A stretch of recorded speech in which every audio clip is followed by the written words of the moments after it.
एका मुलीचे लग्न मोठ्या थाटामाटात होते. दोघे नवरा-बायकोचा सुखाचा संसार सुरू होतो. दिवसामागून दिवस जात असतात, पण घरात काही खुशखबर भेटत नाही, म्हणजे पाळणा काही हलत नाही. हे पाहून सासू-सासऱ्यांना खूप त्रास होतो आणि त्याच्यानंतर सुनेचा छळाला सुरुवात होते. ते पाहून सून असे काही पाऊल उचलते, की तिला मूल होते आणि घरात अगदी आनंदी आनंद होतो. पण सुनेने उचललेल्या पावलामुळे पुढे आयुष्यात असे काही भयंकर प्रकार घडतो, तो ऐकून तुम्ही हादरून जाल. बघूया सविस्तर अशी स्टोरी. ही सत्य घटना. त्या अगोदर तुम्ही कलियुगाचा वारा हे क्राईम स्टोरी यूट्यूब चॅनल जर सबस्क्राईब करेल नसेल तर ते एकदा सबस्क्राईब करून घ्या आणि बेल आयकॉनचं बटन ऑल करा, म्हणजे नोटिफिकेशन आपला व्हिडिओ पाळल्यानंतर तुम्हाला नोटिफिकेशन येत जाईल. आणि पूर्ण कथा समजून घेण्यासाठी, सत्य घटना समजून घेण्यासाठी व्हिडिओ हा शेवटपर्यंत पहा. त्यावेळेस तुम्हाला सगळी स्टोरी तुमच्या लक्षात येऊन जाईल. आता हे ही घटना कशी? बडा घर पोकळ वासा वारा जाई भासा भासा, म्हणजे सर्वात मोठ्या घरची जालन्यातल्या, म्हणजे सर्वात प्रतिष्ठित अशा व्यक्तीची स्टोरी असल्यामुळं याच्यातून आपण काही नावं, त्यांचं राहण्याचं ठिकाण हे तुम्हाला थोडंफार बदल करून देतोय. आणि जे फोटो पण येतील ते पण फोटो थोडा AI मार्फत आपल्याला फोटो जरा ओरिजिनल भेटल्यासारखे झालेत. म्हणजे त्याचा ओरिजिनल असून ते फोटो आपण AIनं बदलण्याचा प्रयत्न करू आणि त्यांच्या चेहऱ्यावर काहीतरी द्यावं लागतं, कारण यूट्यूबच्या गाईडलाईननुसार आपलं गाईडलाईन फॉलो करावं लागते. आता हे मोठं घरचं असल्यामुळं प्रकरणातले नावं हे थोडे बदलून सांगण्याचा प्रयत्न करतोय. आता याच्यासाठी आपल्याला जायचं आहे जालना जिल्हा. जालना जिल्ह्यातील जालना शहर जिल्ह्याचं ठिकाण, त्या ठिकाणी आणि आंबड चौफुलीवरचं त्या भागात राहणारे कुटुंब आहे. आडनाव त्यांचं काळे. काळे कुटुंब म्हणजे प्रतिष्ठित, चांगलं आणि विशेष करून तिथले सतीश काळे जे आहे, हे म्हणजे एक अधिकारी होते. अधिकारी म्हणजे नोकरीला होते आणि रिटायर होईल होते. त्यांचा मुलगा सतीश संतोष हा वयात आला. वयात आल्यानंतर त्याच्या मागे तगाता लावला, लग्न कर, लग्न कर. तू लग्नाला तयार होत नसे. आता त्यांचं काय होतं, ते म्हणायचे की आम्ही आहे तोपर्यंत लग्न कर. त्याला वैतागून तो पण म्हणे ठीक आहे, ओके. त्याच्यानंतर सतीश काळे यांनी काय केलं, सून बघण्याचा, मुलगी बघण्यासाठी प्रयत्न केला. आता त्यांना काय केलं, जालन्यापासून जवळच असलेलं परतूर आहे. परतूरमध्ये त्यांना एक मुलगी पसंत आली. त्याच्यानंतर संतोषला सांगितलं, तू तिथं जा जा आणि बघून घे. आता संतोष गेल्यानंतर त्याला पण पहिल्या क्षणी ती मुलगी पसंत आली. आता ती मुलगी कोण होती? संजीवनी. आता ही परतूर मधली होती, पण हिचं घर पहिलं समजून घ्या, म्हणजे तुम्हाला स्टोरी समजायला सोपी जाईल. म्हणजे मिडियम क्लास, म्हणजे मध्यमवर्गीय, खाऊन पिऊन सुखी असलेलं कुटुंब, साधारण कुटुंब. मुलगी म्हणजे संजीवनी, म्हणजे जसं नावात तशी तिरंग रूपात होती. सरळ, सोज्वळ, नाकी डोळी छान होती, शेलाटी बांधा होता, कंबर बारीक होतं, म्हणजे एकदम कामक, म्हणजे देवानं तिच्या सर्व सौंदर्य भरावं अशी ती होती. एकदम कोणाच्या डोळ्यात उठून बसेल अशी होती. आणि हे कसं होतं, हे कुटुंब म्हणजे मूळ जालना जिल्ह्यातलं, पण जालन्याचं नव्हतं, हे आजूबाजूच्या परिसरातलं होतं. आणि त्यांच्या गावाकडं पण त्यांची 25 ते 30 एकर जमीन होती. त्याच्यानंतर इथं जालन्यात पण 10-12 प्लॉट होते. प्लॉट अजूनही आहेत. आणि घर पण मोठं, म्हणजे बंगला बांधल्यासारखा बंगला आहे. असं घर मोठं आहे. आणि कारण का अधिकारी म्हणल्यानंतर पैसा तुम्हाला माहिती आहे खोडावून किती का भेटतं. असं ते कुटुंब होतं, प्रतिष्ठित आहे, मोठं घर आहे. ह्या घरचे सोन्याचं म्हणल्यानंतर त्यांनी पण केलं, लग्न वगैरे झालं. मध्य प्रदेश, UP मध्ये फिरून आले दोघं जण, म्हणजे हनीमूनला गेले. आता मोठ्या लोकांचं सगळं मोठ्यालाच असतं, म्हणून ते हनीमूनला गेले. हनीमून करून आले. सर्वच त्यांचा सुखाचा संसार सुरू झाला. आता दिवसामागून दिवस गेले. त्यांना असं झालं की जे सतीश काळे होते त्यांना आणि त्यांच्या धर्मपत्नीला असं वाटायचं, आपल्या नातू केव्हा होतो किंवा नात केव्हा होती, आपल्या घरात पाळणा केव्हा आलं. ते नेहमी संजीवनीला विचारायचे की संजीवनी सांग, तू केव्हा, तुला काही आहे का, काही राहिलेत का. आणि तिनं ती केव्हा पण लाजायची, कधी नाही म्हणायची, असं चालायचं. आता दिवसामागून दिवस गेले. दिवस गेल्यानंतर 1 वर्ष, 1.5 वर्ष अशी करता करता 2 वर्ष गेली. 2 वर्ष गेल्यानंतर त्यांनी बघितलं हिला काही लेकरू बाळ होत नाही. त्यांना नाताची आवश्यकता होती. त्यांना असं वाटायचं की आपण नाताचे लाड करावं, नाताला खेळवावं, पण तिला काही दिवस राहण्याचा संकेत काही दिसत नव्हते. त्यावेळेस आता संजीवनी कशी होती, सरळ आणि स्वभावाची, कोणाकडे बघणे नाही, कोणाला बोलणे नाही, आपल्या कामाशी काम करणे आणि काम ठेवणे, अशी ती सरळ स्वभावाची, गरिबाची आणि चांगली पोरगी. आता हिचं काय होतं, यानं काय केलं, आता हिला छळ सुरू झाला. आता छळ सुरू झाल्यानंतर हिनं काय केलं, हिच्या नवऱ्याला संतोषला सांगितलं, "मला आता त्रास व्हायला लागलाय. तुम्ही काही करा, आपण दवाखान्यात जाऊ आणि एकदा टेस्ट करून घेऊ दोघा जणांना, म्हणजे दोष कोणाचा आहे." आता हे दवाखान्यात गेले, एका डॉक्टरकडे गेले. डॉक्टरने तपासलं. तपासल्यानंतर 2 दिवसानंतर रिपोर्ट आले आणि ज्यावेळेस संतोष हा गेला, त्यानं बघितलं, त्याला डॉक्टरनं स्पष्ट शब्दात सांगितलं, "दोष तुझ्या पत्नीत नाही, दोष तुझ्यात आहे. कारण तुझे शुक्राणू जे शुक्राणू असते हे मूर्त पावलेले, म्हणजे शुक्राणू हे जिवंत शुक्राणू नाहीत. वीर्य पडतं, पण त्याच्यात शुक्राणू जिवंत नाही आणि जिवंत शुक्राणूशिवाय ते काही होत नाही." असं त्याला सांगितलं. त्यांना घरी आला. बायकोला ते सांगितलं. बायकोने रिपोर्ट बघितली. बघितल्यानंतर तिच्या पायाखालची जमीन हादरली. तिला आकाश कोसळल्यासारखं वाटलं. आता त्रास कसा कमी होईल? पण असंच एक दिवस ती काय केली, साडी घेण्यासाठी एका दुकानात गेली. आता जालन्यामध्ये होलसेल मार्केट आहे, म्हणजे मुंबईचं पिल्लू जालन्याला समजलं जातं. आता मोठं मार्केट आहे. त्या मार्केटमध्ये ती गेली. त्या मोठाल्या दुकानात गेली होलसेल मार्केटमध्ये साड्या खरेदी करण्यासाठी.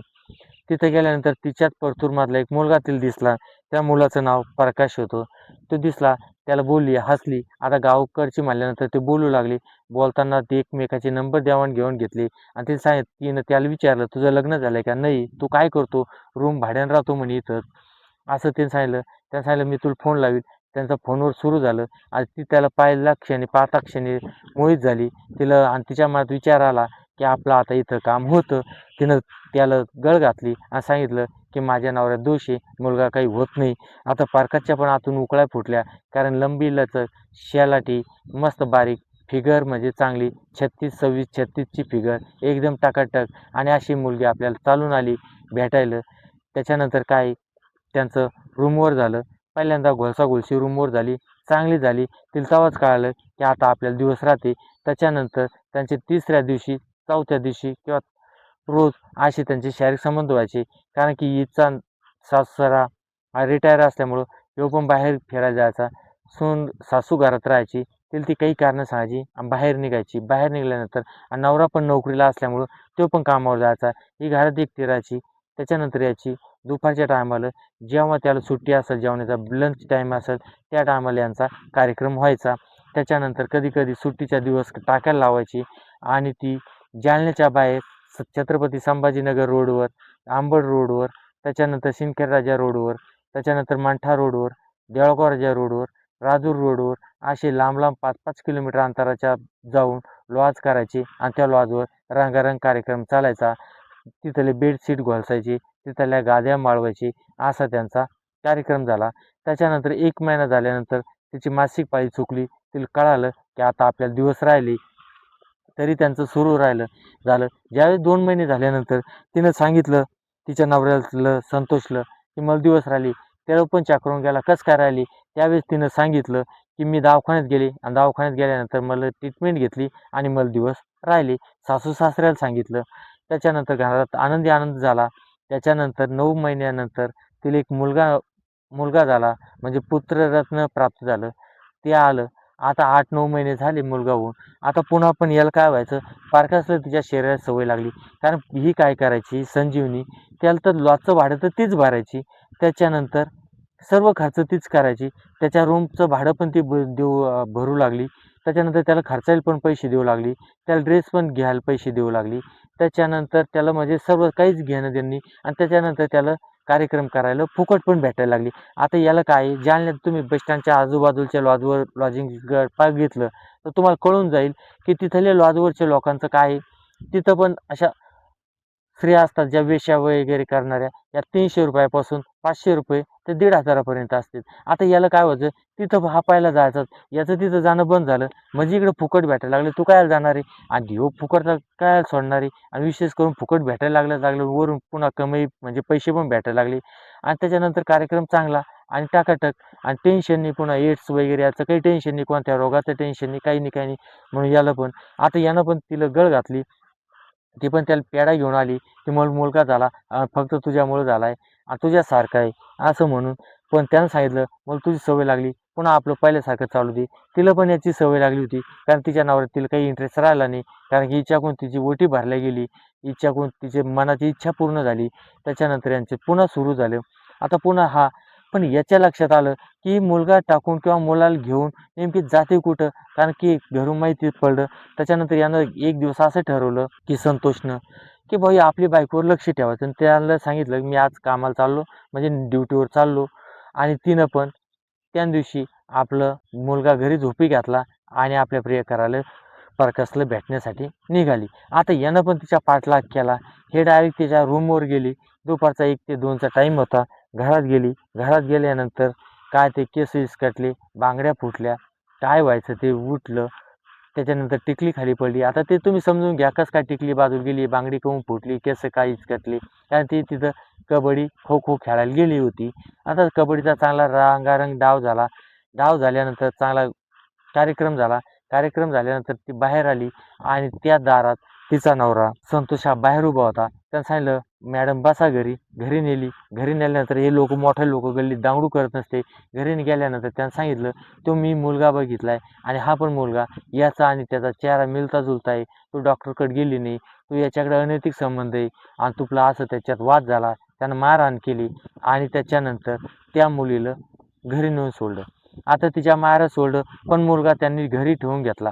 कारण की त्यांना वंशासाठी दिवा लागत होता, तो त्यांना भेटला. आणि इथं काय झालंय, एक ज्यानं लेव्हल पाहून लग्न करायला पाहिजे. म्हणजे लेव्हलच्याच माणसाला मुलगी पण द्यायला पाहिजेत आणि करायला पण पाहिजेत. कारण की असं जर खालीवरी पाळलं असलं, तर ते एकावर अन्याय होतो. आता याच्यात काय आहे, दोष याचा आहे, संतोष काळेचा. पण तिनं ती पण चुकली आणि हा पण चुकला. कारण की तिची पण चूक आहे. कारण तिने डॉक्टरकडे जाऊन कृत्रिमपणाने रेतन करून घ्यायला पाहिजे असतं. गर्भधारणा करून घ्यायला पाहिजे असती. होती तशी पण. पण हिनं तो पर्याय न निवडता तिनं हा पर्याय निवडला आणि त्याची सजा तिला भेटली. पण यांनी पण काय केलंय, यांनी पण आता स्वतःचा पुरुषार्थ लपवण्यासाठी यानं पण गुपचूप बसला. पण यानं काय केलं, यानं पण ते दवाखान्यात न्यायला पाहिजे असतं आणि डॉक्टरकडून टेस्ट ट्यूब बेबी म्हणजे त्याला कृत्रिम रेतन म्हणलं जातं मराठीमध्ये. असं त्यानं करून घ्यायला पाहिजे असतं. हे दोघं पण चूक आहे. पण सजा कोणाला भेटली? फक्त बायकोला. कारण मित्रांनो, फक्त या दुनियात सध्याच्या घडीला फक्त आपल्यापेक्षा जो गरीब आहे त्यालाच कधी पण भरडलं जातं, कधी पण दाबलं जातं. या स्टोरीतून आपल्याला एकच शिकायला भेटतं, जर असा कोणाचा प्रॉब्लेम जर असेल तर तुम्ही दवाखान्यात जा.